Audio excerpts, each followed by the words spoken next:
تفتكروا ليه ناس بتبدأ السنة بحماس وتخلصها بإحباط؟ وليه أهدافنا بتتبخر بعد أول أسبوع؟ السر مش في الحماس، السر في التخطيط اللي علمه لنا ربنا من آلاف السنين. سيدنا يوسف عليه السلام خطط لمصر تنجو من المجاعة، والرسول صلى الله عليه وسلم خطط للهجرة اللي غيرت التاريخ. والسؤال، انت ناوي تدخل 2026 بخطة ولا بالصدفة؟ في الفيديو ده مش هنتكلم عن أحلام عامة ولا كلام تحفيزي بيتنسي بعد يومين. أنا هديكم نظام عملي من 3 خطوات ازاي تكتبوا رؤية واضحة لحياتكم في 2026، وازاي تختاروا أهدافكم وتربطوها بسبب قوي يخليكم تكملوا، وازاي تحولوا الأهداف دي لخطة أسبوعية صغيرة وتعملوا مراجعة بسيطة كل نهاية أسبوع عشان تفضلوا على الطريق. يعني هتخرجوا من الفيديو ده ومعاكم خطة مكتوبة مش مجرد أفكار في دماغكم. ليه معظمنا بيبدأ السنة بحماس وينتهي محبط؟ وليه أهدافنا بتتبخر بعد أول أسبوع؟ بسبب تحديد أهداف عامة ومبهمة، زي عايز أبقى إنسان أفضل أو عايز أنجح، من غير خطوات واضحة أو معايير للقياس. النتيجة الحماس يضيع بسرعة واحنا بنخطط أهدافنا. أهم سؤال لازم نسأله لنفسنا، ليه اخترنا الهدف ده؟ الهدف من غير سبب يبقى مجرد كلام على ورق، لكن لما نكتب السبب بنربط الهدف بحياتنا وبعلاقتنا بربنا. يعني مثلا لو كتبت عايز أحافظ على الصلاة في وقتها، لازم تكتب جنبه لأن الصلاة هي صلتي بربنا وهي اللي بتديني قوة وسط ضغوط اليوم. ولو كتبت عايز أقرأ جزء من القرآن يوميا، اكتب السبب علشان أعيش بكلام ربنا وأطهر قلبي. السبب هو اللي يشجعك تكمل وقت التعب، وهو اللي هيخليك ترجع تفتكر إنك ماشي في طريق له معنى. كل واحد فينا يكتب الهدف والسبب والأثر المتوقع. وكمان لأن المبالغة في عدد الأهداف، بيكتبوا قائمة طويلة جدا فيتشتتوا وما يحققوش حاجة ملموسة. الأفضل أختار 2 أو 3 أهداف أساسية والتركيز عليهم. وكمان بسبب غياب خطة عملية صغيرة يومية أو أسبوعية، بيحطوا أهداف كبيرة من غير تقسيمها لخطوات صغيرة قابلة للتنفيذ. النتيجة إحباط سريع لأن الهدف شكله بعيد جدا. كمان الاعتماد على الحماس فقط أول أسبوع بيكون مليان طاقة، وبعد كده يختفي لأن مفيش نظام أو عادة ثابتة تدعم الهدف. وكلنا وقعنا في واحدة من دول، وغالبا وقعنا في كام واحدة مع بعض. السنة دي هنتعلم من أخطائنا القديمة ونبدأ بطريقة أحسن. أول حاجة لازم دفتر خاص بالتخطيط فقط. ليه؟ عشان لو خلطت التخطيط مع المهام اليومية أو العادية أو حتى النوتس بتاعة الشوبينج أو الفواتير، الخطة هتغرق وهتضيع في أسبوعين بالكتير، وهترجعوا تقولوا مش عارفين نلتزم. نعمل إيه؟ دفتر ورقي لوحده، أجندة أو نوت بوك صغيرة تكون دي بس للتخطيط. ولو بتحبوا الدفاتر اشتروا واحدة لونها مختلف تماما عن أي دفتر تاني عندكم في البيت، عشان لما تشوفوها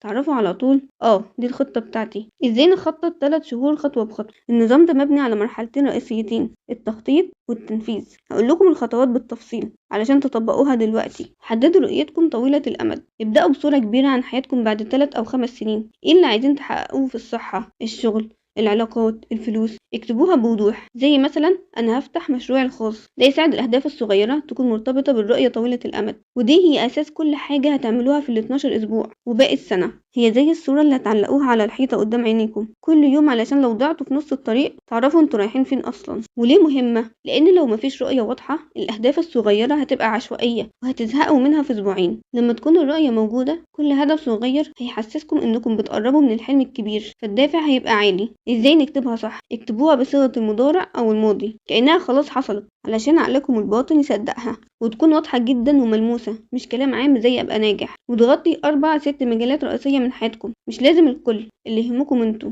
واكتبوا 5 8 جمل يغطوا الصحة، الفلوس، الشغل، المشروع، العلاقات، السفر، الترفيه، الشكل، الجسم، الراحة النفسية، علاقتكم بالله. ولما تخلصوا شوفوا ايه اكتر جملة حسستكم ان لازم اشتغل عشان اوصل لكده. رقم 2، حددوا من 1 ل3 اهداف رئيسية ل3 شهور، مش اكتر من 3 علشان تركزوا. الأهداف دي لازم تكون محددة، قابلة للقياس، قابلة للتحقيق، وليها صلة ومحددة بوقت. حددوا هدف كبير واضح، ال 12 أسبوع مثلا هخس 10 كيلو في 12 أسبوع، مش عايز أنزل وزني. أو مثلا عايز أخلص كورس لغة إنجليزية خلال 3 شهور. بعد كده قسموا الهدف لخطوات صغيرة، زي مذاكرة 3 دروس كل أسبوع، مراجعة الكلمات يوميا، ممارسة المحادثة مرة أسبوعيا، أو أتمشى نص ساعة كل يوم، أو أحفظ 5 صفحات قرآن في الأسبوع. يعني إنك بدل ما تسيب الهدف كبير وفضفاض زي عايز أخس أو عايز أتعلم إنجليزي، تقسمه لمهام صغيرة واضحة تقدر تنفذها خلال أسبوع واحد. كده الهدف يبقى عملي وقابل للتحقيق خطوة بخطوة. مثلا لو هدفك تخس في الوزن، مهمة 1 أمشي 3 مرات في الأسبوع لمدة نص ساعة. مهمة 2 أقلل السكر في الشاي والقهوة. مهمة 3 أحضر وجبة صحية في البيت مرتين بدل الأكل الجاهز. مثلا لو هدفك تتعلم إنجليزي، مهمة 1 حفظ 20 جملة جديدة في الأسبوع. مهمة 2 أشاهد فيديو قصير بالإنجليزي يوميا من 5 10 دقايق. مهمة 3 كتابة 3 جمل بالإنجليزي عن يومك. مثلا لو هدفك تحفظ القرآن، مهمة 1 حفظ نص صفحة يوميا، مهمة 2 مراجعة اللي حفظته في الأسبوع الماضي مرتين، مهمة 3 الاستماع لصورة بصوت قارئ علشان أثبت الحفظ. إزاي نطبق الكلام ده؟ في بداية كل أسبوع اكتب 3-5 مهام مرتبطة بالهدف وحطهم في جدول أو ورقة واضحة قدامك، وكل يوم شوف ايه اللي خلصته وعلم عليه. في نهاية الأسبوع قيم نفسك، ايه اللي مشي كويس وايه اللي محتاج تعديل. الفكرة إنك تربط الهدف الكبير بخطوات صغيرة أسبوعية، وده بيخليك تحس بإنجاز مستمر ويقربك من الهدف تدريجيا. كمان نخصص وقت محدد في اليوم، ده المفتاح لتحويل النية إلى عادة فعلية. يعني بدل ما تقول هعمل كذا لما يبقى عندي وقت، تبدأ تخصص وقت محدد وثابت في يومك للمهمة دي كأنها موعد مهم ما ينفعش يتأجل. إزاي تطبق الخطوة دي عمليا؟ راجع المهام الأسبوعية اللي اخترتها، مثلا لو اخترت المشي 3 مرات في الأسبوع، حفظ نص صفحة قرآن يوميا، أشاهد فيديو إنجليزي كل يوم. افتح جدولك اليومي ورقي أو على الموبايل واكتب كل مهمة في وقت محدد وثابت، زي السبت الساعة 7 صباحا همشي نص ساعة، الساعة 8 هحفظ نص صفحة من القرآن، الساعة 9 فيديو إنجليزي 10 دقايق. خلي الوقت ثابت قدر الإمكان،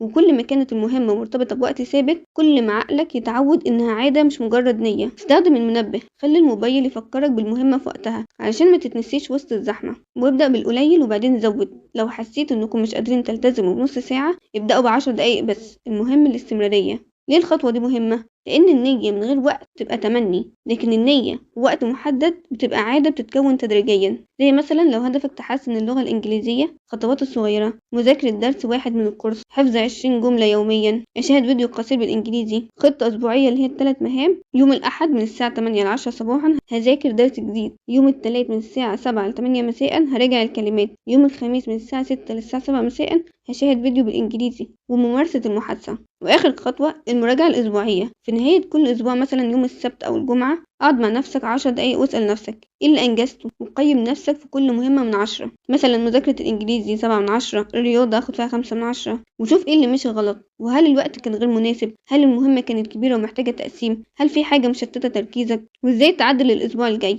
قلل المهام لو كانت كتير، غير توقيت التنفيذ لو مش مناسب، ضيف مهمة جديدة لو حسيت انك جاهز. ليه المراجعة دي مهمة؟ لأنها بتمنعك من التوهان وسط الزحمة، بتخليك دايما فاهم انت ماشي فين وايه اللي محتاج تعديل، وبتديك احساس بالانجاز حتى لو التقدم بسيط. ممكن تسميها جلسة صحبة مع النفس او وقفة صادقة، وتخليها عادة اسبوعية ثابتة. وبعد كده ابدأوا دورة جديدة كل 12 اسبوع، لما تخلصوا احتفلوا بالانجاز وقيموا وارجعوا للرؤية الكبيرة علشان تحددوا 12 اسبوع جديد. النظام ده بيقلل التسويف علشان الوقت قصير، وبيخليكم تحسوا بالضغط الإيجابي زي لو السنة بتنتهي كل 3 شهور. وبكده خطوة بخطوة بنحول النية لعادة، والحلم والخطة لفعل يومي بسيط بس بيغير كتير. افتكر دايما ان التغيير مش بيبدأ من الخارج، بيبدأ من جوه، من قرار صغير، من لحظة صدق، من جدول بسيط فيه مهام واضحة. خلي علاقتكم بربنا هي البوصلة، وخلي كل عادة بتعملوها تقربكم منه اكتر. ابدأ من دلوقتي، مش لازم يكون بداية سنة، المهم تكون بداية صدق. وما تنساش كل عادة بتتثبت هي لبنة في بناء نفسك الجديدة. واشوفكم في حلقة جديدة، والسلام عليكم ورحمة الله وبركاته.